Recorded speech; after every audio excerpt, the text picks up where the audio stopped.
I gave up my hope to see them, but they didn't.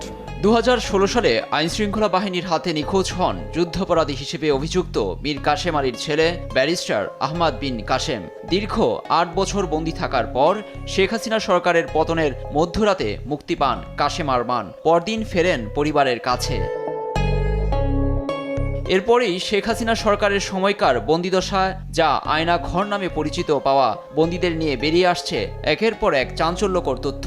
এ নিয়ে শনিবার British সংবাদ মাধ্যম টেলিগ্রাফ আরমানের পরিবারের বরাতে চাঞ্চল্যকর তথ্য সামনে এনেছে। টেলিগ্রাফ জানিয়েছে, কাশেম আরমানকে বন্দিদশা থেকে মুক্তি করতে ব্রিটেনের সিটি মিনিস্টার এবং শেখ মুজিবুর রহমানের নাতনি টিউলিপ সিদ্দিকের কাছে সহায়তা চায় তার পরিবার, কিন্তু খালি হাতেই ফিরতে হয় তাদের। এ প্রসঙ্গে তার আইনজীবীরা বলছেন, শেখ হাসিনার নাতনি টিউলিপ সিদ্দিক নিজের ব্যক্তিগত যোগাযোগ ব্যবহার করে আরমানকে বন্দিদশা থেকে মুক্তির ব্যবস্থা নিতে পারতেন, কিন্তু সেই সহায়তা নেননি তিনি।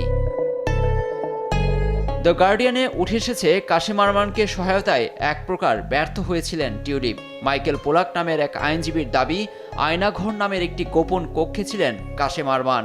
দীর্ঘদিন চোখ বেঁধে রাখা হয় তাকে। তার মতে, কাশেম আরমানকে আটক করা শেখ হাসিনার নীতির প্রতিফলন। এই আইনজীবী আরও বলেন, শেখ হাসিনার শাসনামলে জোরপূর্বক গুম এবং নির্বিচারে আটক রাখার নীতি ছিল, কিন্তু তিনি পালিয়ে ভারতে যাওয়ার সঙ্গে সঙ্গেই মুক্তি পান আরমান। যুক্তরাজ্যের টেলিগ্রাফে আরও এসেছে, টানা 15 বছরের বেশি সময় ক্ষমতায় থাকা শেখ হাসিনার শাসনামলে বিরোধীদের নানাভাবে হেনস্থার শিকার হতে হয়। গুম করে অনেককে রাখা হয় গোপন বন্দিশালায়।